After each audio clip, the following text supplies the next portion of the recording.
Welcome to the Thyroid Fixxr podcast. I'm your host, Dr. Amie, and we're diving deep into the world of hormones, especially for all you fierce women in perimenopause and menopause, and anyone dealing with hypothyroidism. If you're struggling with weight gain, you feel like shedding those pounds is an impossible feat. If you're dealing with plummeting energy levels, gut-wrenching fatigue, or a libido that seems to have left town, then you're in the right place. And don't even get me started on the hair loss. If these symptoms are sounding all too familiar, you've found your tribe. Welcome, because my goal is to educate, empower, and shake up your world. I want you to embrace every inch of that badass woman that you truly are. So if you're ready to dive in and fix things, let's get started. So this is going to be a game changer for you, and you can probably hear the excitement in my voice. The latest introduction, the latest member of the family to the Fixxr line is Metabolism Fixxr. And this, oh my God, I formulated this just for all my people out there that need to lose weight, that need help in the weight loss department, that can't lose weight no matter what they do, that feel like they have a slow metabolism, and that might be thinking of trying all those peptides out there, you know, the Beverly Hills soccer mom drug of choice for weight loss peptides. Or even if you're on them already and you're like, man, these are really expensive and I'm still not losing weight, add in Metabolism Fixxr. Here's what I did. I took the power of T2, which increases your basal metabolic rate while you are sitting there watching Netflix. You're burning fat while you're watching Netflix. I combined it with a very unique patented ingredient called Suppressa. Suppressa has multiple clinical trials backing its efficacy in reducing your appetite, decreasing snacking, and providing way more control over your food intake. It is amazing. We also see improved emotional well-being, just decreased food cravings all around, reduced hunger, and weight management. Add on top of that, we have green tea extract. We have purple forest purple tea extract, both of which affect the metabolism in a very positive way without the jitters of normal fat burning supplements out there from the 1980s and 90s, right? The ones that made you feel like you're having a heart attack. You will not have that in any of my supplements, Thyroid Fixxr or Metabolism Fixxr. But Metabolism Fixxr, ooh, yeah, we kicked it up a notch. It is in powder form, so you can drink it through your day. It's going to flavor your water. We got orange crush and refreshing citrus. I love them both. It is going to keep you under control all day long. So you throw a couple scoops in your water bottle in the morning, throw a scoop or two in your water bottle throughout the day. You will have fat burning and appetite control the entire day for what? An eighth of a price of the peptides? Oh my God, you can't go wrong. So grab some Metabolism Fixxr today. Please let me know how you do on it. I am super excited for you. Super excited. Trisha, you are a very welcomed guest on the Thyroid Fixxr podcast. So I'm so happy to have you back on, and especially diving into the topic that we're going to talk about today, which is so needed by my patients and my audience alike. So I'm encouraging all of you to please listen. We're going to post this everywhere because this is kind of like a must listen podcast for every single person out there. Should you track your food? It's a big question on everyone's mind. And, you know, I mean, I fully get it. We were talking before we started here that those suffering or recovered from an eating disorder, tracking might be a little bit triggering. So we're going to talk about that as well. But, you know, if you're at that place, like so many people are right now, where you're doing all the things, or you think you're doing all the things, and you're like, the weight just isn't budging. I don't know. I'm eating clean, air quotes being used there. I'm eating clean. I'm eating well. I cut out the sugar. I know I'm eating perfectly, and the weight just isn't coming off. So we're going to dive into this because, again, you're hearing me, right? This is a topic that you need to listen to, because if you're not in this position now, you might be in the future where you're really trying to do all the things and the weight isn't coming off. So Trisha, thank you for coming on and sharing your wisdom, and welcome to the show. Thanks for having me. It's always a pleasure. Yeah. And I so relate to this topic, certainly because I was 50 pounds overweight and I was struggling with food and weight and I was like perpetually dieting. So it's not like I was, hiding out in a dark theater eating bonbons. Like I was really doing my damnedest to try to lose weight and be good, quote, right? That's a diet concept. I'm going to be good. Good. So I was always doing that. And yet I felt frustrated as well.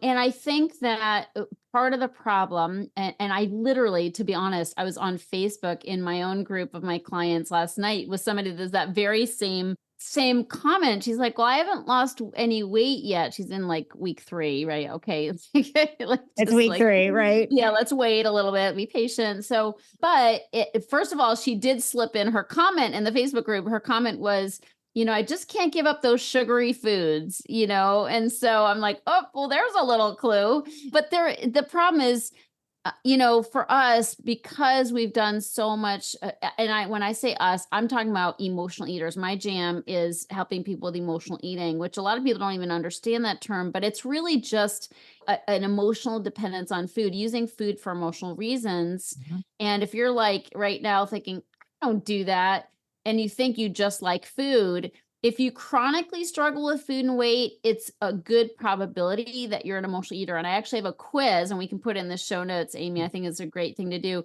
There's a quiz you can take on my website where you literally can find out if you're an emotional eater or literally possibly addicted to food. And Mhm. it's a spectrum.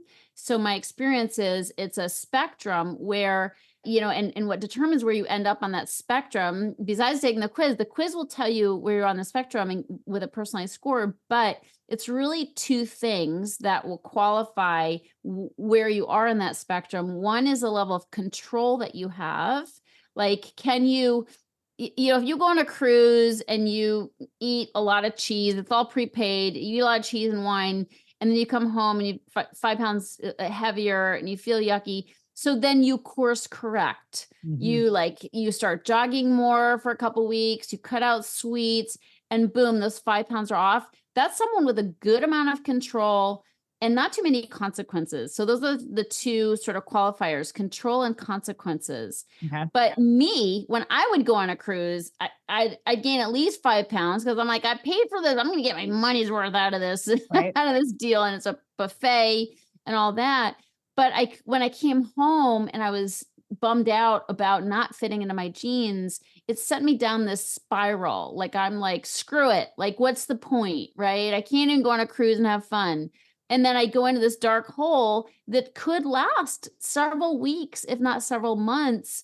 And the 5 pounds could easily turn into 10 or 15 pounds. Mhm. So that's someone with not very much control. And if you do that long enough, the consequences will be there. Like, it's not only 15 pounds, it's also pre-diabetes. Then it turns into joint pain, gut issues, messed up thyroid, right? Yep. So it's just, I just want to say that because people should take the quiz and find out where they are. And knowing that you're an emotional eater is really helpful because so many times we beat ourselves up for our lack of control, for our lack of willpower. We feel like we're losers. I mean, I always felt like I was such a loser. Like Susie and Janice could just eat a hot fudge sundae and that's all there is to it. And Yep. boom, they're on with their week. But I couldn't do that without the chips and the French fries and, salty with the sweet. So it took me on this ride. I was blamed myself. I'm like, what's wrong with me? There's something so messed up. But I didn't know I was an emotional eater. And so with that information, or even food addict, with that information, you approach it from a different standpoint. The diet doesn't work. Like, following just the food plan isn't enough, Mhm. and we just beat ourselves up too much saying, oh, there's something so inherently wrong with me. No, if you're an emotional eater, it just means the food plan's not enough. You need to address your emotions. You need to have ways to lower your stress. And so I just say all that. I'll get back to your question, but I just want to say that because people don't always know what emotional eating is. If you find yourself nibbling, at night, like you were done with dinner, but then you're not really done and you want more food and you're sitting in front of the TV and one bowl of ice cream turns into 2 or 3, or one bowl of cereal turns into 2 or 3, or the entire box, and you have that binging tendency, or if you think about food 24/7, or if you just can't lose that extra weight, it could be an emotional eating issue. So back to your question about the whole tracking. And I think there's a good chance if we are an emotional eater, we are doing a lot of unconscious eating. Mm-hmm. And what I mean by that is we don't even realize we're doing it. Yep. We just don't realize we're doing it. It's just such a habit, and habit is a big part of it. Is like, we've been doing this, we've been in training for this for a long time. And I did this all the time. Like, if there's candy in a bowl, my hand was in that bowl. I had to have some. If there's a, bowl of Hershey's Kisses, you can bet I had to have some of those Hershey's Kisses. And then I had to have more. And snacking between meals, coming home from work, going straight to the kitchen, finding something to snack on before Mm-hmm. dinner. I mean, just all these times, you can't do that long hour and a half drive home from work without having something in the, passenger seat next to you, you could just keep munching on. This is all unconscious ways that we get fat, frankly. We just realize we're doing it. And snacky foods are not usually, kale and celery sticks. Like, it's just not what we want to snack on. Yeah. No, We they're don't not. know. It's sugar, it's processed carbs, it's crunchy, salty, processed, sugary, it's just the yummy snacky foods, but those are the ones that cause us to gain weight so easily. So the unconscious eating is a problem. And you may be thinking, God, I'm doing everything, like you always hear, Dr. Amie, like, I'm doing everything, but we're not realizing that we are eating those sugary foods. Just like my client who's like, oh, it's those sugary foods I can't let go of. Those cost us a lot because they're high calorie foods. And then sugar is highly addictive. And if you eat sugar, it's so easy to get hooked on it where you just want more. One is never enough, and so the tracking, I don't think is a terrible thing. It's just, and the reason why it's not terrible is because it can help you be accountable. Right. It can help you wake up. If you write down what you eat, even for 3 days, you might have some discoveries like, wow, like, I didn't realize how much snacking I do. I recommend something to my clients called 3-meal magic, which is eating 3 meals with nothing in between. And that wakes people up, because once you start, like, you are not eating in between meals, all of a sudden you realize you're catching yourself, like, about to go to the refrigerator, open the door, and find out what you can eat, and so and then you're like, oh my God, like, I didn't realize I did that. Like, it's so funny how we can not know, but unless you're trying to not do that, you won't realize you have been doing that. So let's pause on that idea, okay, because I want to dive deeper into the 3 because there's so much more to it. And back to the mindless eating, I would even argue that, like, in my house, I don't have a ton of sugary stuff. I mean, well, I have 2 arguments here to make, and then I'll let you comment on it. I don't have a lot of sugary stuff, but I have some because my husband will eat it. So he has his cereal, Honey Nut Cheerios. Normally, I wouldn't touch it, but I'll circle back to it. I have my bag of dark chocolate chips that I like to put into my protein pancakes. Do I grab handfuls sometimes? Yes. So my choices are pretty narrow of what I can snack on, but I'll also argue that you can snack your way to fat on healthy stuff too, if you're consuming it all the time. So every time even people that are working from home, every time I leave my office and go to the kitchen, I'm like this in the refrigerator, opening it, seeing, and I'm not even hungry. It's just a habit that I'm going to grab something. Now, piggybacking off what I just said, there also is a rule of nutrition that is, if it's in your house, you will eventually eat it. I can't tell you the amount of times that I've heard from women, oh, it's for the kids. It's for the grandkids. Right. Yeah, it's for the husband. Bullshit. Stop blaming them. Yeah. You are going to eat it. So yes, I mean, have there been times where I've grabbed the handful of Honey Nut Cheerios? Yes. Because I'm just like, you move into, screw it. I'm tired of all this healthy stuff. I just want something sugary and what's good for me, and I deserve it because I've been working hard all day. And so, you do grab it. And do I think about that at the end of the day? Like, if you ask me, Amie, what'd you eat today? I wouldn't tell you the Honey Nut Cheerios, not because I'm embarrassed or trying to admit it, because I don't remember You doing don't it. remember. It's just so quick and easy. I Right. used to think, Amie, we were laughing about this, but I used to think if I ate crappy food on the airplane, it didn't count because I was in the air. Like, and it's like breaking a cookie and the calories falling out. Same thing. Yeah, it's so funny, but we do lie to ourselves. I mean, rationalization is a big part of this problem, okay? Is that we rationalize. So we tell ourselves stories, and we're like, oh no, like I love it how you said the reward. Like I call it the I deserve it binge. Like I deserve this. Like I've worked so hard and we use food as a reward so often. And there are other things we could use as a reward, but we use that as a rationalization for eating, things that we know aren't going to serve our highest and best good. And I have to address that because one of the reasons why we do go into the spin of storytelling and rationalizing and saying, well, this is going to be okay because A, B, and C is because deep down, we actually feel like we need it. Okay. So people, when we feel like it's not that we rationalize it thin air, we feel like we really have to have a fix, and where does that come from? Well, as an emotional eater, it comes from buried emotions. It comes from stress.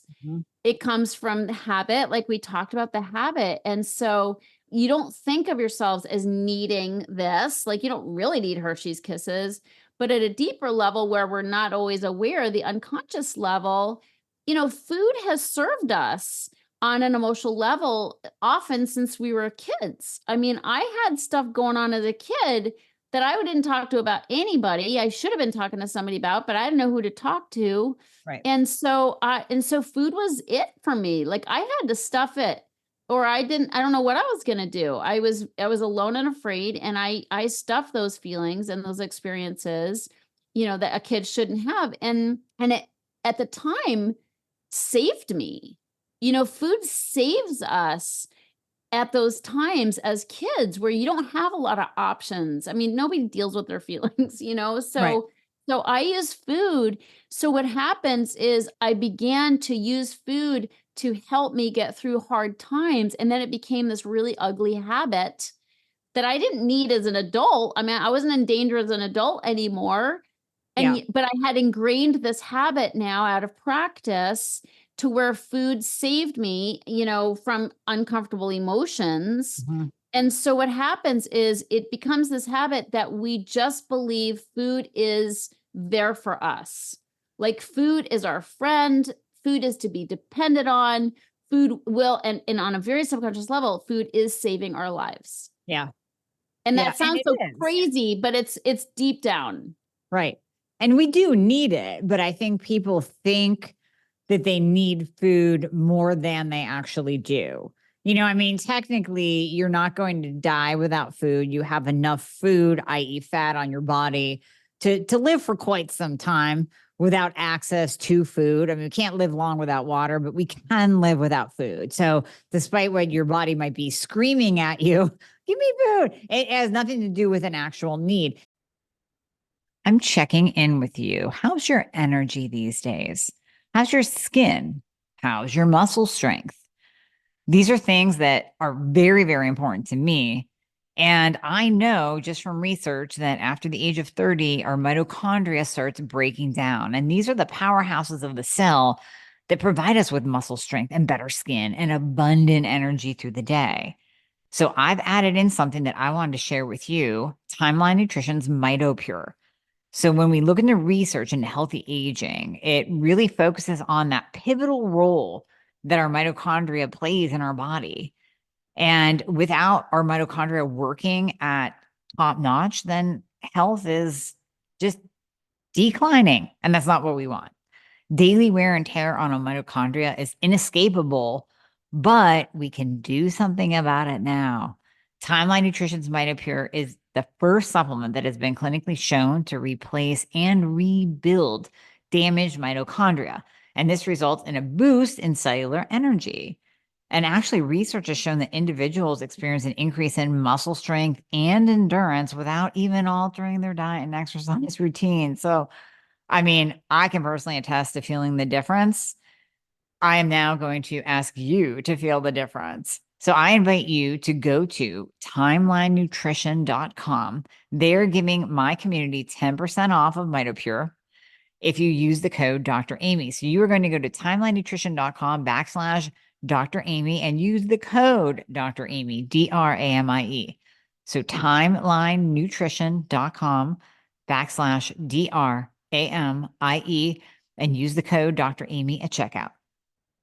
And Trisha, isn't there the dopamine connection too, that sugary foods like chocolate actually do provide that hit of dopamine, which is a feel-good hormone. So people use it Yes. almost self-soothe, right? Well, totally. And if anybody is questioning about this need thing, think of your absolute favorite food and then think of not having it anymore. What happens inside of you? Like, what's going on right now? A lot of anxiety. What's going on? What do you Yes. mean? Like some panic, some anxiety, some like you might like hate me right now. Like it's like we're threatened. Right. That's what we're talking about. Like that, there is some real emotional dependence here because clearly we don't need those foods, those snacky foods, those entertaining foods, the comfort foods. We don't need them at all. But on an emotional level, we feel like we do, because they are filling a hole.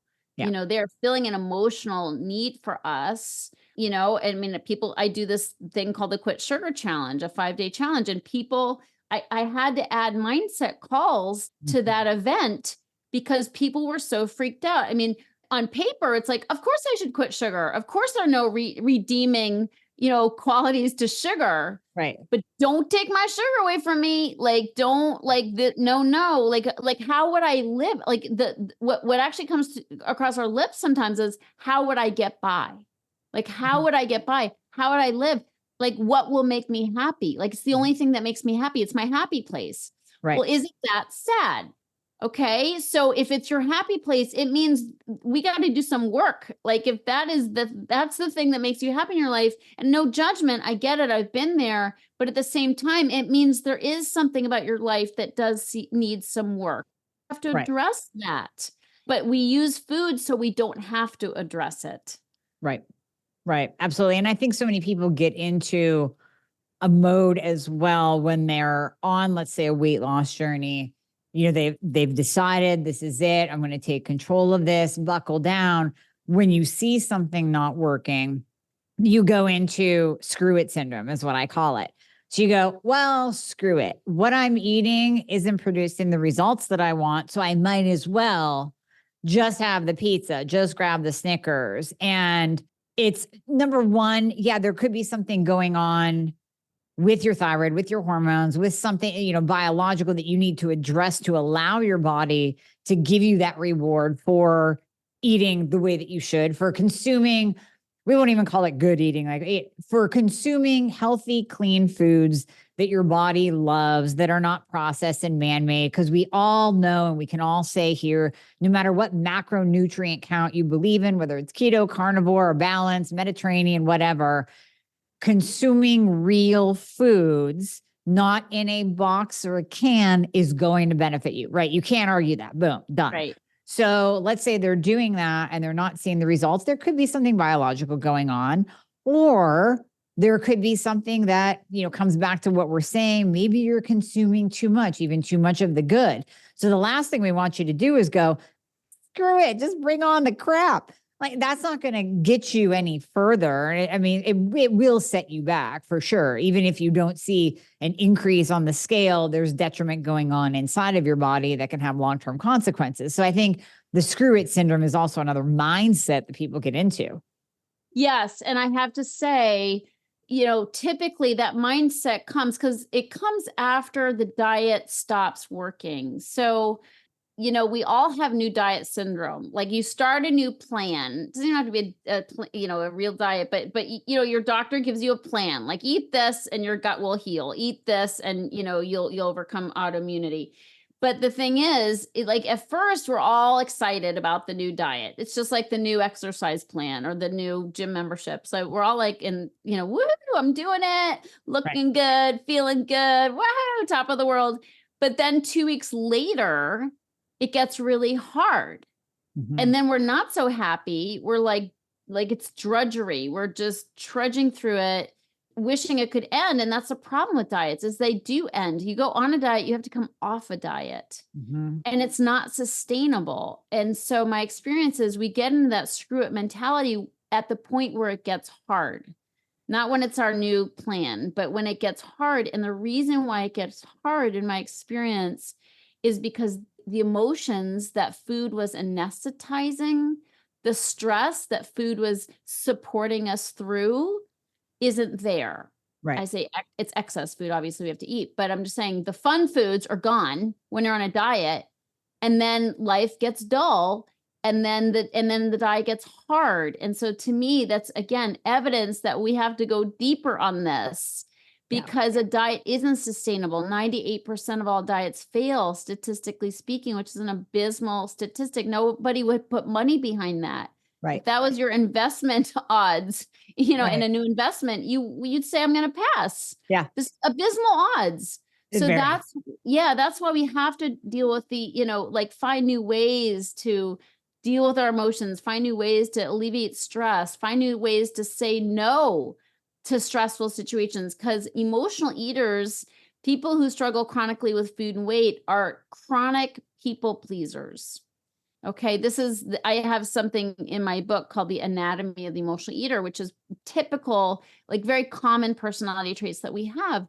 And this is what creates our problem, not the food. Food's a symptom, right? Food's a symptom. Wanting yummy, snacky, sugary foods is a symptom. But life getting hard, where we need the entertainment and the anesthetic of food, that's where we got to put the spotlight. And the thing is, we can lower stress so much more easier if we look at how we're living. And typically, as emotional eaters, we're doing way too much. Yeah. We're doing too much. We're saying yes to too many things. We want validation. So we want to be superwoman, and we're like, I'll do it. Give me the project. I'll do it. But it comes at a high price, which is we're stressed out, and then we're stress eating.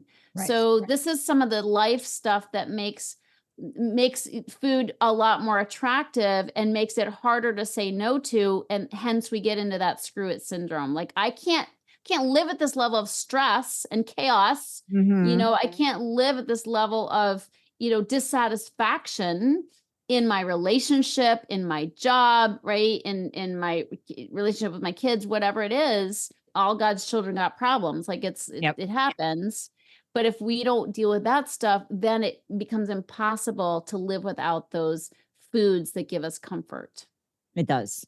Okay. Those are all great points. I love that. I love your take and your advice on that. So now let's go back to that 3 meals a day, because I think that combines perfectly with tracking. When you only have to track 3 times in a day, it makes it a lot easier, because now you, like Trisha was saying earlier, now you don't have those snacks, which I can't stand. The snack eat every 2 hours to keep your metabolism up. That is so 1995, and exactly. It's out. Like we've debunked it. I know, you probably still have some bodybuilders that do it just to get their protein intake in. But when you're eating that often, every time you eat from a biological standpoint, physiological standpoint, every time you eat, your pancreas is secreting insulin. And that insulin goes out, and that's a very fast way to become insulin resistant. It's a great way to just keep bumping your blood sugar up so that you're going to crave more and more and more, especially if those snacks are sugary, grabbing handfuls of Honey Nut Cheerios kind of thing. So talk to me more about eating 3 times a day. Yeah. So I love it because, and again, I'm the guinea pig here. So everything I teach comes from my own personal experience of having been 50 pounds overweight, totally out of control, binge eater, sugar addict, carb addict. So the reason why I love 3 meals with nothing in between is, first of all, it can be a game changer alone. Like alone, that can be a drastic shift in how you are. And for my clients, it is like they've been eating perpetually, and so when you just keep it to 3 meals, it wakes you up, because all of a sudden you're not eating in between meals. When I go to Trader Joe's and they're cooking up something yummy, I'm like, it's not my food.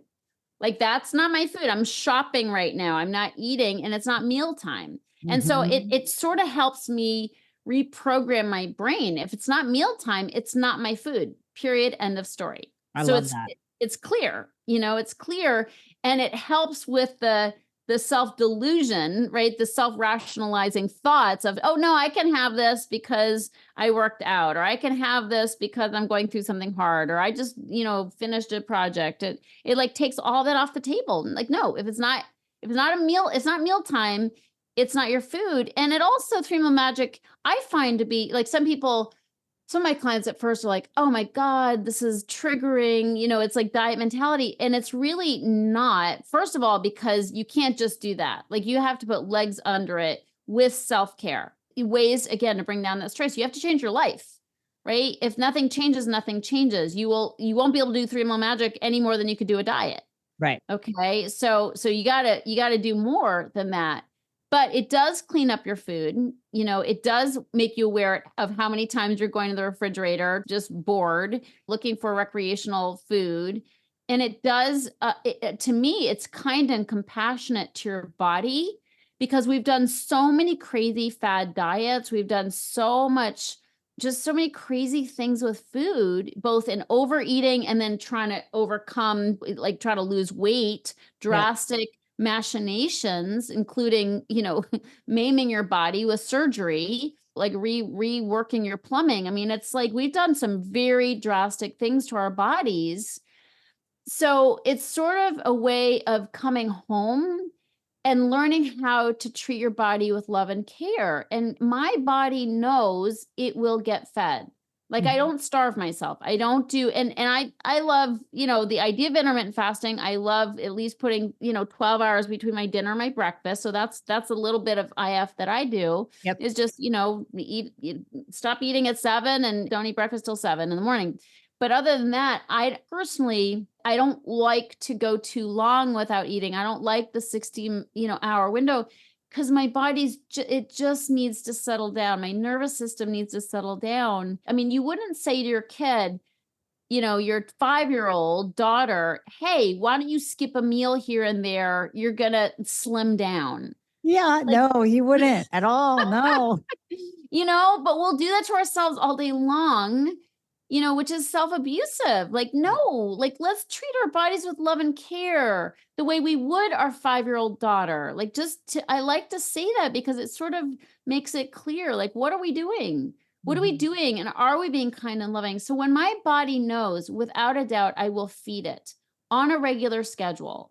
And I will feed it, if you're not snacking, the foods you're likely going to eat during that meal, unless you're trying to hack the system and you just give yourself a plate full of Oreos, which is ridiculous, but it's been known to be done. She said 3 meals. Well, she said, put on a plate. Well, here's my plate of cookies. I mean, it sounds good. I'm all in that, but yeah. So, I mean, the point is, likely, if you're eating meals, you're going to eat real food. You're going to eat a real breakfast. You're going to eat a real lunch and eat a real dinner. And that's the idea, obviously, is those meals. They don't need to be diet meals. They just need to be healthy, nutritious meals, good carbs, good fats, good proteins. And so, when you do that, it's sort of an amends to our bodies for the decades of abuse and craziness, and I will always, I don't care what's going on in my life. I just focus on the 3 meals. If I'm traveling, I think ahead. Where am I going to get my meal? Can I get a good salad at the Houston airport? Probably. Okay, then I won't pack a salad. And nowadays airports do a lot better, or at least the major airports, they do a lot better with, giving you salad options. But the point is, making amends to my body with the 3 meals, because my body is like a little girl. She knows she's going to get taken care of. She knows she's going to get fed. She knows I didn't forget about her. So I don't forget to eat, because that's triggering. I mean, the fastest way to overeat is to undereat. Yeah, that's true. Yeah. So I love it. And it's regular. I've been doing it for years. It works for me. I do have to plan to make sure it happens. I have to have food in the fridge to make sure when it's mealtime, I have something to eat. And that's good too, because if we fail to plan, we plan to fail. We do. We absolutely do. And these days, I mean, it is almost too easy to eat healthy.